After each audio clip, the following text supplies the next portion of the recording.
Chemical hair டைக்கு bye சொல்லிட்டு natural hair டைக்கு ஹை சொல்லுங்க. அமோனியா சல்ஃபேட் பிபிடி இல்லாமல் தயாரிக்கப்பட்ட ஜிகே நேச்சுரல்ஸோட natural black hair dye. Trump செய்கிறது எல்லாமே முட்டாள்தனம்னு கூட சொல்லலாம். ஆனால் இதில் நம்ம ஒரு பேட்டர்னை பார்க்க வேண்டியது இருக்கு. எங்கெல்லாம் அமெரிக்கா தன்னுடைய ஆட்சியை நிலைநாட்டணும்னு நினைக்கிறவங்களோ அங்கெல்லாம் இதை கொண்டு வருவாங்க. இது எப்பயும் நடக்கிறது தான். அது இன்னைக்கு இந்தியாவில் வந்ததுக்கு முழு காரணம் அமெரிக்காவின் இதுதான், அத்துமீறல், அமெரிக்காவோட தூண்டுதல், எப்படி வேணாலும் நம்ம எடுத்துக்கலாம். முனீரை இப்போ மேற்கத்திய ஊடகங்கள், பத்திரிகையாளர்கள் என்ன சொல்கிறாங்கன்னா, இன்னொரு பின் லேடன் அப்படின்னு தான் இப்போ விமர்சனமே செய்கிறாங்க.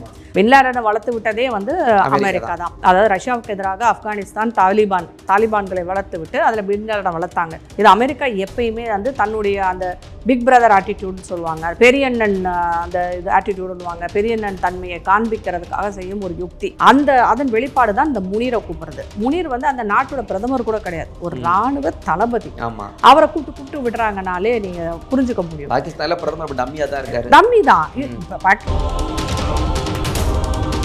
எங்க அமெரிக்கா ஜனநாயகத்தோட தூணுவாங்க, ஜனநாயகத்தை காப்பாற்ற ஒரு பெரிய நாடா அங்க உட்காந்து பேசிட்டு இருக்கிறார். அதையும் அவர்கள் பார்த்து கொண்டிருக்கிறார்கள். இது ட்ரம்புக்கு ரொம்ப மோசமான விளைவுகளை கண்டிப்பாக உண்டு செய்யும்.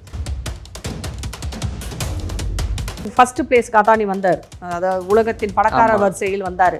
இப்போ நம்ம ஃபர்ஸ்ட் 10ல் நிறைய பேர் வந்துட்டாங்க இந்தியர்கள். அது அமெரிக்காவுக்கு பொறுக்க. அதனால தான் அவங்க இங்கே இருக்கிற காங்கிரஸ் இவங்களெல்லாம் தூண்டி விட்டு அதானி அம்பானியை பற்றி பேசுகிறது, அவங்க மேலே வழக்குகளை பதிய வைப்பது, இங்கே இருக்கும் அரசுக்கு ஒரு நெருக்கடியை உண்டாக்கணும்னு பார்க்குறாங்க. இன்றைக்கு அதனால் என்ன ஆகுதுன்னா, சைனா, ரஷ்யா, இந்தியா எல்லாம் ஒன்றா சேர்கிற நிலைமைக்கு அவரே கொண்டு வந்து விடுறார். இன்றைக்கி பிரதமர் பேசின ஒரு பேச்சில் மிக முக்கியமாக சொன்னது இந்த ஃபாஸ்ட் ஃபுட்டெல்லாம் விட்டுட்டு உங்களோட உடம்பை குறைங்கன்னு சொல்கிறது இன்டைரக்டான ஒரு மெசேஜ் தான் நமக்கு. கோக்கு குடிக்காதீங்க, பீஸா சாப்பிடாதீங்க சொல்ல முடியாது, மறைமுகமாக இப்படி சொல்ல. கண்டிப்பாக அப்படிதான் நம்ம அதை எடுத்துக்க முடியும்.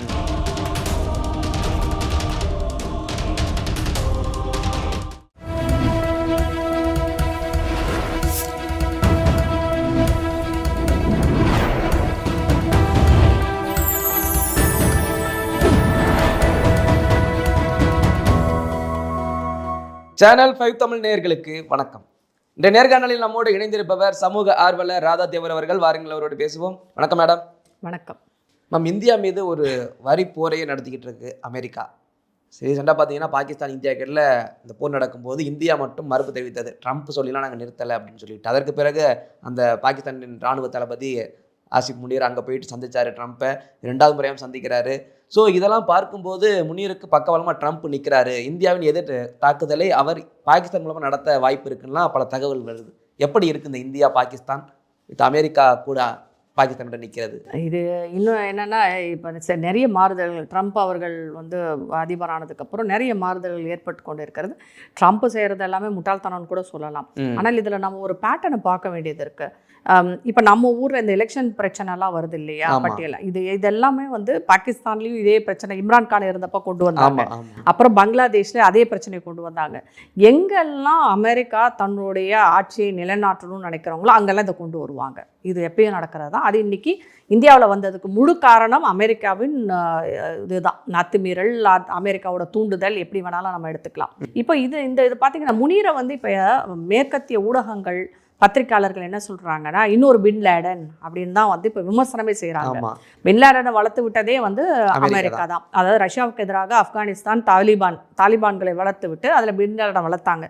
கடைசியில் பின் லேடனே அவங்களுக்கே ஆப்பு வச்ச உடனே, அதாவது குண்டு வச்சாங்க இல்லையா, அந்த 9/11 உங்களுக்கு கேள்விப்பட்டிருப்பீங்க, அந்த இரட்டை கோபுரங்கள் தாக்குதலுக்கு அப்புறம் பார்த்தீங்கன்னா அதே பின் லேடனை அவங்களே கொண்டாங்க.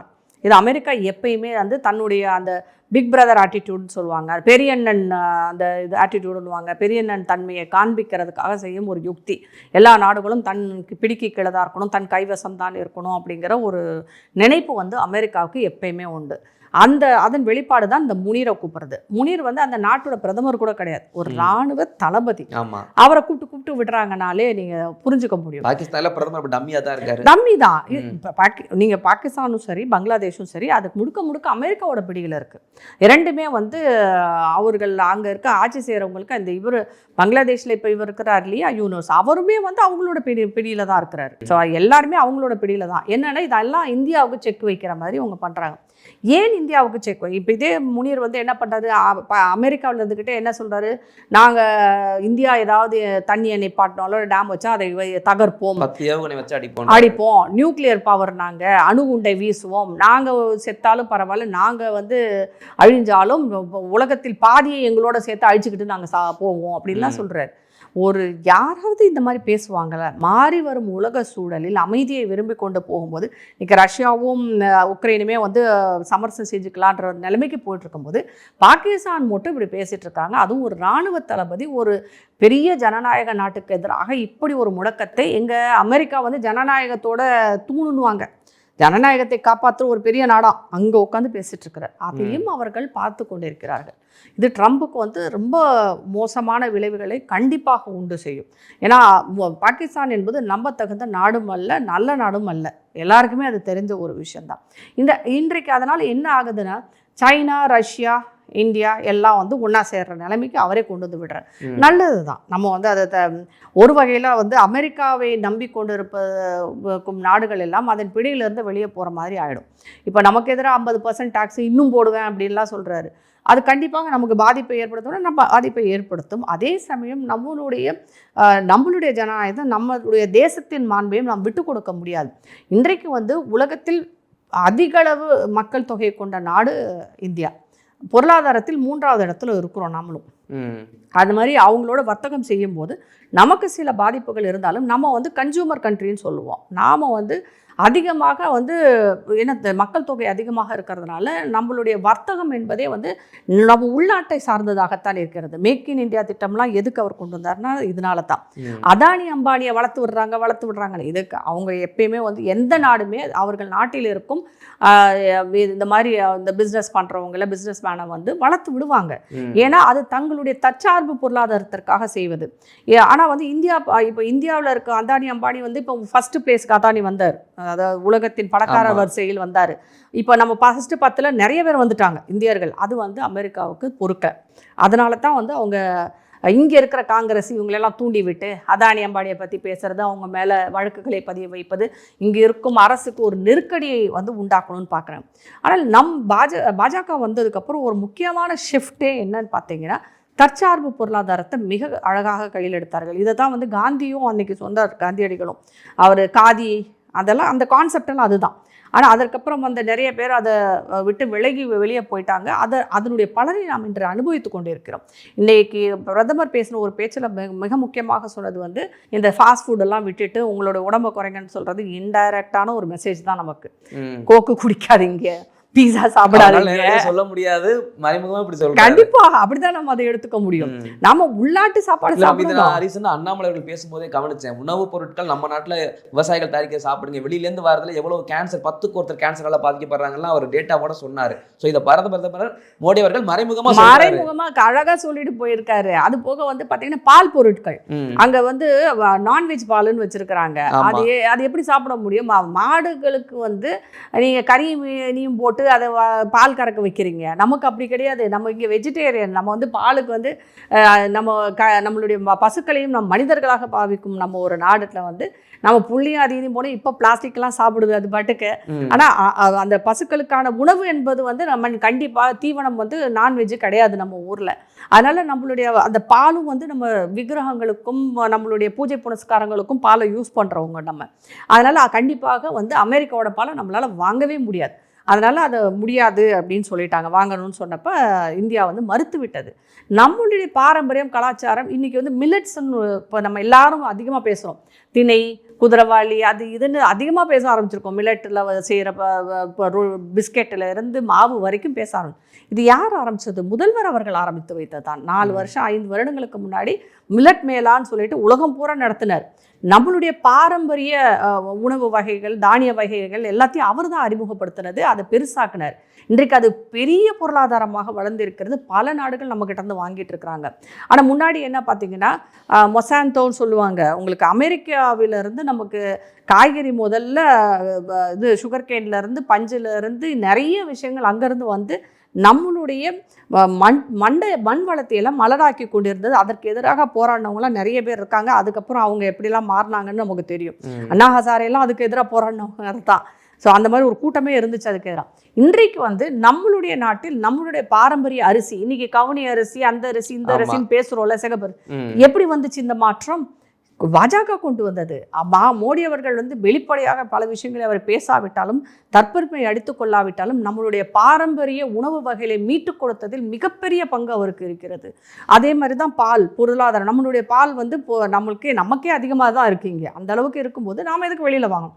அப்படி ஒரு தற்சார்பு கொள்கையும் பொருளாதாரம், அந்த மேக் இன் இந்தியா திட்டமெல்லாம் அதை சார்ந்த ஒரு விஷயம்தான் கொண்டு வந்து இன்றைக்கு வந்து இந்தியா பல நாடுகள் வந்து ஜிடிபியில் வந்து அமெரிக்காவே வந்து ரொம்ப மோசமாக போயிட்டுருக்கு. அவங்களுடைய கிராஸ் டொமஸ்டிக் அந்த இது ஜிடிபி வந்து கம்மியாக போய் கொண்டு இருக்கும்போது நம்மளுடைய இது வந்து ரொம்ப ஸ்டெடியாக போயிட்டுருக்கு, எந்த பிரச்சனையும் இல்லாமல் 6 புள்ளியில் இருக்குது நமக்கு. ஏன்னா அவங்களுக்குலாம் 3க்கு இறங்கிடுச்சு அமெரிக்காவுக்கெல்லாம். இப்போ நம்ம இவர் சொல்கிறாரு, நம்ம முதல்வர் அவர்கள், நாங்கள் 11 புள்ளி இரட்டை இலக்கம் அடைஞ்சிட்டோம். உண்மைதான். எப்படி அடைஞ்சிங்க? நீங்களாக அடையிறதுக்கு வாய்ப்பே கிடையாது. ஒவ்வொரு மாநிலத்தின் பொருளாதாரமும் மத்திய அரசின் கொள்கைகளை பொறுத்து தான் இருக்கிறது. ஜிஎஸ்டி கலெக்ஷன் வந்து அதிகமாக இருக்குது. எப்படி அதிகமாச்சு? அது அவங்க கொண்டு வந்த திட்டங்கள் தான். அதே மாதிரி பணமதிப்புக்கு அப்புறம் வந்து நம்மளுடைய ரூபாயை வந்து புழக்கங்கள் வந்து அவங்க எப்படி கொண்டு வந்தாங்க. அப்புறம் வந்து நம்ம ஜிபே அந்த மாதிரி டிஜிட்டல் பேமெண்ட், அதனால் பல உங்களுக்கு வந்து பணத்தை கருப்பு பணத்தை எல்லாம் வந்து நம்ம வந்து கணக்குக்கு கொண்டு வராங்க. இந்த மாதிரி பல நடவடிக்கைகளை எடுத்ததுனால தான் இன்றைக்கு நாம் வளர்ந்து நிற்கிறோம். என்னதான் இதில் எதுவுமே பாகிஸ்தான் கிடையாது. பாகிஸ்தான் அதிபர் பேசுனதுல ஒரு முக்கியமான ஒரு இதை நீங்கள் கவனிச்சிருக்கலாம். நாங்கள் வந்து ஒரு பெரிய லோடு ட்ரக் மாதிரி, ஆமாம், பக்கத்தில் வந்து இது ரோல்ஸ் ராய்ஸா ரேஞ்ச் ரோவரா சொல்கிறாரு, ஒரு காரை விலை மதிப்பற்ற ஒரு காரை, அது மாதிரி இந்தியா நாங்கள் இடித்தா யாருக்கு பாதிப்பு அப்படின்றாரு. அப்படின்னா அவங்களே குப்பலாரின்னு ஒத்துக்கிறாங்க. அவங்கள நாம் வந்து ரோல்ஸ் ராய்ஸ் மாதிரி முன்னாடி போயிட்டுருக்கோன்றத பாகிஸ்தானே ஒத்துக்கிறாங்க. நாங்கள் இடிப்போன்றாங்க. அப்போ எவ்வளோ பெரிய பேச்சு, அது எவ்வளோ பெரிய காமெண்ட்டு. இன்றைக்கு வந்து இந்தியா வந்து அம்பாசிடர்லேருந்து நம்ம ரேஞ்ச் ரோவர் ரேஞ்சுக்கு வந்துட்டுருக்கோம். அது உண்மை, அதில் எந்த மாற்று கருத்தும் இல்லை. எல்லா மாநிலங்களும் முன்னேறி கொண்டிருக்கிறது, தமிழகமும் முன்னேறுகிறது, அதில் எந்த மாற்று கருத்தும் இல்லை. இது வந்து என்னென்னா, இந்த கொலாபரேஷன் சொல்லுவாங்க. 21ஆம் நூற்றாண்டில் இருக்கும் பல திறன்களில் வந்து கொலாபரேஷன்றது முக்கியமானது. எல்லாரும் கூட்டமைப்பு, கூட்டாக இருந்து கொண்டு, ஒன்றாக இருந்து கொண்டு முன்னேறுவது தான் அந்த இது. அதுதான் வந்து இப்போ அதில் திருந்தாத ஜென்மமாக பாகிஸ்தான் மட்டும் இருந்துகிட்டே இருக்காது. ஏன் அவங்க பண்ண மாட்டாங்க? ஏன்னா அவங்களோட பொருளாதாரம் வந்து தற்சார்பு இல்லை. இன்னொன்று வந்து தீவிரவாதிகளிருந்து இன்றைக்கி நாம் வந்து எத்தனையோ எக்ஸ்போர்ட் பண்ணுறோம் இல்லையா? பாகிஸ்தான் தீவிரவாதிகள் தான் எக்ஸ்போர்ட் பண்ணுறாங்க. அவங்க எக்ஸ்போர்ட் பண்ணுறது 2 விஷயம், 3 விஷயம், 2 இல்லை 3. ஒன்று தீவிரவாதம், 2வது பிச்சைக்காரர்கள், 3வது போதை மருந்து. இது 3 வந்து உலகம் பூரா சப்ளை பண்ணுற ஒரு நாடு வந்து பாகிஸ்தான். அந்த நாட்டோட நம்ம எப்படி அது முன்னேற முடியும்? தன் அழிவை அவர்களே தேடிக்கொள்கிறார்கள். அந்த மாதிரி இருந்தால் அந்த நாடு முன்னேறுவதற்கான வாய்ப்பே கிடையாது. அவங்க வந்து இன்னொன்று, அந்த மதவெறி என்பது மிக பழமைவாதம் என்பது ஊறி போயிருச்சு. இப்போ கல்ஃப் கண்ட்ரீஸில் கூட அவ்வளோ கிடையாது. சவுதி அவங்களாம் சவுதி மன்னர்லாம் இப்போ வெளியில் வந்துட்டுருக்கார். நாமளும் வந்து செக்யுலராக இருக்கணும், மாடர்னாக இருக்கணுன்ற மாதிரி வெளியில் வராங்க. ஆனால் மிக பழமைவாதத்தை நோக்கி பின்னோக்கி கொண்டு இருக்கும் நாடு பாகிஸ்தான். அடுத்தது வந்து பங்களாதேஷ். இந்த 2. இப்போ ஆப்கானிஸ்தானும் இருக்காங்க. இவங்க எல்லாருமே வந்து பழமைவாதத்தை நோக்கி போய்கிட்டு, இவங்கெல்லாம் வந்து முன்னாடியெல்லாம் அவங்க இஸ்லாமியர்களாக ஆக்கப்பட்டவர்கள். அங்கே இஸ்லாமியர்களாக இருந்தவர்கள்லாம் அவங்க எல்லாருமே மாடர்ன் லைஃபுக்கு முன்னேறி கொண்டிருக்கும்போது இவர்கள் பின்னோக்கி போய் கொண்டிருக்கிறார்கள். அதனால் அவங்களால வந்து என்றைக்கு இருந்தாலும் இந்த உலகத்திற்கு வந்து தொல்லையும் பிரச்சனையுமாகத்தான் இருக்க முடியுமே தவிர அவர்களால் ஒரு நல்லது நடக்கும் என்று எதிர்பார்ப்பது தவறு. ட்ரம்ப் வந்து அதை நம்பிட்டு இருக்கிறாரு, அவங்களால நமக்கு நல்லது நடக்கும்னு. கண்டிப்பாக அவரும் ஒரு பாடத்தை வந்து கண்டிப்பாக கற்றுக்கொள்வார். ஆனால் அது அந்த பாடம் என்பது அவர்களுக்கு மிகப்பெரிய விலையை கொடுக்க வேண்டியதாக இருக்கும். மேம், இதில் ஒரு குறிப்பான நீங்கள் சொன்னதுலேருந்து அந்த கேள்வி கேட்குறேன். இந்த எலெக்ஷன் கமிஷன் இந்த பிரச்சனை வர காரணம் ஏதோ ஒரு வகையில் இந்தியா வளர்ந்துகிட்டு இருக்கு, வளர்ச்சியை முட்டுக்கட்ட போடணுன்ற வகையில் உள்ள கலவரங்கள், உள்நாட்டு சண்டைகள் வர ஆரம்பிச்சிச்சுன்னா அந்த நாள் ஆட்டோமேட்டிக்காக டவுனில் போக ஆரம்பிச்சிடும். இதைத்தான் அமெரிக்கா பாகிஸ்தானோடு சேர்ந்து கொண்டு இருக்கிறதா அப்படின்னு ஒரு கேள்வி வரும்ல இந்த எலெக்ஷனை வச்சு? ஆமாம். அது ஏன்னா இப்போ இவங்க சொல்கிறாங்க இல்லையா, வாக்காளர் பட்டியல், இது 2003 எடுத்த வாக்காளர் பட்டியல் தான். அதுக்கப்புறம் நம்ம வந்து திருத்தம்லாம் பண்ணலை, பெருசாக சேர்க்கலை. அப்பப்போ வர்றவங்க சேர்த்துக்கிறாங்களே தவிர சில திருத்தங்கள் நம்ம தனியாக நீங்கள் இப்போ போய் எனக்கு மாற்றி கொடுங்கன்னா மாற்றி கொடுப்பாங்க. அந்த மாதிரி தான் நடந்துகிட்டு இருக்கு. அதில் உங்களுக்கு வந்து 100 கோடி மக்கள் இருக்கும் நாட்டில் வந்து இது சகஜம், இந்த பிரச்சனைகள் இருக்கும். இது போக என்ன ஆகுது, நமக்கு அண்டை நாடுகள்லேருந்து குடியேறிடுறாங்க, சட்டத்துக்கு புறம்பாக குடியேற ஒரு கூட்டமே இருக்குது. இவங்களெல்லாம் நம்ம எங்கே போய் கண்டுபிடிக்கிறது? இவ்வளோ பெரிய நாட்டில் அவங்களும் வந்து ஆதார் அட்டை வாங்கிக்கிறாங்க, அவங்களும் வந்து குடியுரிமை இந்த வாக்குறு வாங்கிக்கிறாங்க. இவங்க சொல்கிறாங்க இல்லையா, அந்த சைட்லேருந்து பங்களாதேஷ்லேருந்து மட்டும் இல்லை, இந்த சமயம் இலங்கையிலேருந்து கூட வந்து குடியேறினவங்க நிறைய பேர் தமிழ்நாட்டில் இருக்கிறாங்க. இந்த மாதிரி பிரச்சனைகள் இருக்குது. அதற்காக நம்ம வந்து சரியான நடவடிக்கை எடுக்க வேண்டும் என்பதில் எந்த மாற்று கருத்தும் இல்லை. அதுக்காக தான் இந்த எஸ்ஐஆர் வந்து பீகாரில் பண்ணுறாங்க இல்லையா, அது மாதிரி தமிழகத்திலையும் பண்ண போகிறாங்க. எங்கெல்லாம் எலெக்ஷன் நடக்குதோ அதுக்கு முன்னாடி அவங்க பண்ணுறாங்க. யாரெல்லாம் வந்து இரட்டை வாக்குரிமை வச்சுருக்காங்க, இல்லை மல்டிபிள் வாக்குரிமை வச்சுருக்காங்க, இல்லை இறந்து போனாங்க, இந்த கணக்கெல்லாம் எடுத்து சரி பண்ணுறாங்க. இதில் எந்த விதமான உள்குத்தும் இருப்பதாக எனக்கு தெரியவில்லை. ஆனால் இவர் ராகுல் காந்தி அதையே பிரச்சனையாக்கும் போது தான் நமக்கு வந்து கேள்விகள் வருது. அவங்க கட்சியில் இருக்கிறவங்களே இன்னொன்று அந்த இவிஎம் முதல்ல இதுக்கு முன்னாடி பார்த்தீங்கன்னா வாக்காளர் பட்டியலுக்கு முன்னாடி இவிஎம் தான் பிரச்சனையாக்கலாம். இவிஎம் பிரச்சனை புசுன்னு போயிடுச்சு. சுப்ரீம் கோர்ட்டே வந்து அந்த மாதிரிலாம் எதுவும் கிடையாது அப்படின்னு சொல்லிட்டாங்க.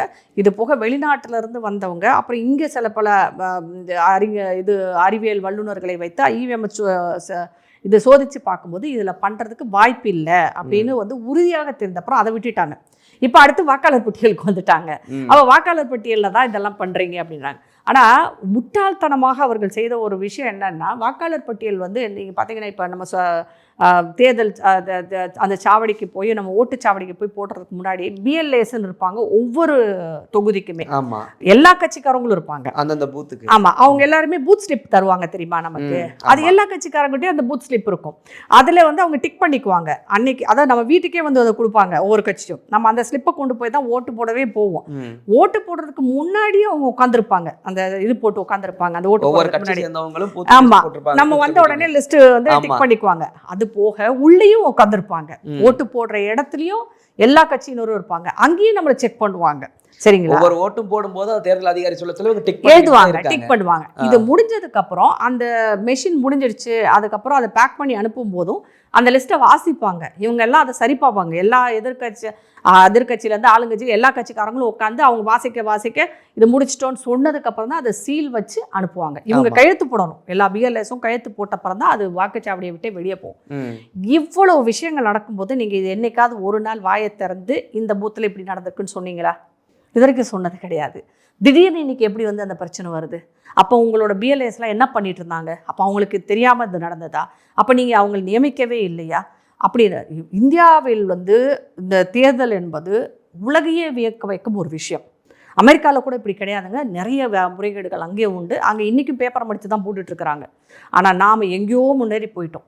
இவ்வளோ பெரிய நாட்டில் வந்து ஜனநாயகத்தில் ஒரு ஜனநாயக திருவிழா மாதிரி நடக்கிற ஒரு விஷயம். மக்கள் ஓட்டு போட்டு தேர்ந்தெடுக்கிறார்கள். இவங்க அந்த ஓட்டு போட்ட மக்களை கேவலப்படுத்தி கொண்டிருக்கிறார்கள். அங்கங்கே ஒரு சில பிரச்சனைகள் இருக்கலாம். இப்போ ஒரு பொண்ணுக்கு 35 வயசுன்றது 103 ஏதோ வயசு போட்டிருந்தாங்க இருக்கலாம். இப்போ எனக்கே வந்து பார்த்தீங்கன்னா என்னோட பேருக்கு பக்கத்தில் வந்து இனிஷியலே தப்பாக போட்டிருந்தாங்கன்னு நான் போனேன். அப்புறம் எனக்கு தப்பாக இருக்குங்கன்னு மாற்றினேன். எல்லோரும் இந்த அளவுக்கு வந்து அதே மாதிரி இப்போ நான் பாண்டிச்சேரியிலேருந்து இப்போ மதுரைக்கு தமிழ்நாட்டுக்கு வந்துட்டேன்னா எனக்கு மாறும். அப்போ அங்கே நான் கேன்சல் பண்ணிவிட்டு இங்கே போடணும். ஆனால் இப்போ சாதாரண பாமர மக்கள் செய்ய மாட்டாங்க. அங்கே கேன்சல் பண்ணாமலே இங்கே வந்து ஒரு புது இதை வாங்கி வச்சுக்குவாங்க ஐடி கார்டுக்காக. அது வந்து எப்போ கேன்சல் ஆகும்? அது உண்மையில அவங்களுக்கு தெரிஞ்சால் தான் கேன்சல் ஆகும். அது வரைக்கும் அங்கே தான் இருக்கும். அது இப்படியான குறைகள் இருக்கத்தான் செய்கிறது. இதை களைய வேண்டும் என்பதில் எந்த மாற்று கருத்தும் இல்லை. அதற்காக இதை வச்சு தான் வந்து மோடி ஜெயிச்சாரு, இதை வச்சு தான் அவங்க ஜெயிச்சாங்க, இவங்க ஜெயிச்சாங்கன்னு சொல்கிறதெல்லாம் வந்து மிகப்பெரிய அபாண்டமான போய் மக்களை வந்து கேவலப்படுத்தும். ஓட்டு போட்ட மக்களை அதை வைத்து தான் மோடி வந்தார்னு சொல்கிறது வந்து ராகுல் செய்வது ஒரு மோசமான அசிங்கமான அரசியல். ஓட்டு போட்ட மக்களை அசிங்கப்படுத்தி கொண்டிருக்கிறார். அதுதான் உண்மை. அவங்க கட்சிக்காரங்களே அதை நம்பலை. அது யாரெல்லாம் நீங்கள் சொன்ன ப. சிதம்பரம் ஏற்கனவே பற்றி பேசும்போது அவர் இப்போ கூட வாயை திறக்கல. அவர்கள் கட்சியில் ராகுலை தவிர வேற யாருமே இதை பற்றி பேசல. நீங்க அடுத்தடுத்து காங்கிரஸ் குற்றச்சாட்டை வைக்குது இவிஎம் பற்றி வச்சுச்சு. ப. சிதம்பரமே அதை எதுக்கு எடுத்து வச்சாரு. ஆபரேஷன் சிந்தூர் பத்தி பேசும்போது சசி தரூர் முழுமையா இந்தியாவுக்காக. இப்போ இதை பத்தி பேசும்போது கர்நாடகால ஒரு காங்கிரஸ் சேர்ந்தவரே வெளியே போயிட்டாரு. அது மாதிரி பார்த்தீங்கன்னா அவங்க கட்சிக்காரங்களே இவர் அப்படின்னா ராகுலை யார் இயக்குகிறார்கள்? ராகுல் எப்படி இதை கொண்டு வர்றார்? அவரை சுற்றி இருக்கிற அந்த ஒரு கூட்டத்தை பார்த்தீங்கன்னா உங்களுக்கு தெரியும். அது முழுக்க வந்து அமெரிக்காவின் தூண்டுதலால், சிஐஏவோட தூண்டுதலால் இந்தியாவுக்குள்ள பிரச்சனை பண்ணணுமேனு செய்து கொண்டு இருக்கும் ஒரு வேலை தான். நீங்கள் ஒழுங்காக அரசியல் பண்ணியிருந்தா, நீங்கள் ஒழுங்காக தேர்தல் பிரச்சாரம் வந்து ஜெயிச்சுட்டு போவீங்க. இன்றைக்கும் வந்து திமுக தானே இங்கே ஜெயிச்சிருக்கு. அப்போ திமுக வந்து எல்லா இடத்துலையும் வந்து இதனால தான் வந்துச்சுன்னு சொல்ல முடியுமா? திமுகவை சொல்லலாமா? அப்போ வந்து அவங்க குளறுபடி இவங்க பண்ண திலுமுள்ளில் தான் வந்திருக்காங்கன்னு சொல்ல முடியாது. இன்னொன்று இதில் கேரளாவில் யார் இருக்கா? கம்யூனிஸ்ட் கட்சி இருக்கிறாங்க, இந்த காங்கிரஸ் இருக்கிறாங்க, ஆந்திராவில் யார் இருக்கா, தெலுங்கானாவில் யார் இருக்கா, எங்கேயுமே பிஜேபி இல்லையே உங்களுக்கு இங்கெல்லாம். சரி, நீங்கள் வட மாநிலத்தை ஜெயிச்சிருக்கீங்க, ஏன் பிஜேபி ஜெயிக்கவே கூடாதா? பிஜேபி வந்து ஜெயிக்கவே முடியாத ஒரு கட்சியாக இருக்குது. நீங்கள் என்ன பேசுகிறீங்கன்னு புரிஞ்சு பேசுகிறீங்களா? இது நாட்டை உடைக்கும் ஒரு செயல், நம்மளுடைய தேர்தல் முறையை கேலி கூத்தாகும் ஒரு செயலாகத்தான் பார்க்கிறேன். எலெக்ஷன் கமிஷனை பொறுத்த வரைக்கும் அவங்க அது ரொம்ப தெளிவாக வேலை பார்த்துட்ருக்காங்க. தவறுகள் நடப்பதற்கு வாய்ப்புகள் இருக்குது, அதை சரி செய்ய வேண்டும் என்பதில் எந்த மாற்று கருத்தும் இல்லை. ஆனால் இவர்கள் சொல்வது மாதிரி பிஜேபி வந்து அது இதனால தான் ஜெயிச்சிச்சு அப்படின்னு சொல்கிறாங்க பாரு, அது முழுக்க முழுக்க கடைந்தெடுத்த அயோக்கியத்தனம். யாரோ ஒருத்தவங்க போட்ட காசுக்காக இவங்க இங்கே வந்து வேலை பார்த்துட்ருக்காங்கன்றது நல்லா தெளிவாக தெரியுது. உங்களுடைய பல்வேறு கேள்விகளுக்கு உங்கள் நேரத்தை ஒதுக்கி பகிர்ந்து மிக ரொம்ப நன்றி. தொடர்ந்து பேசுவோம். நன்றி.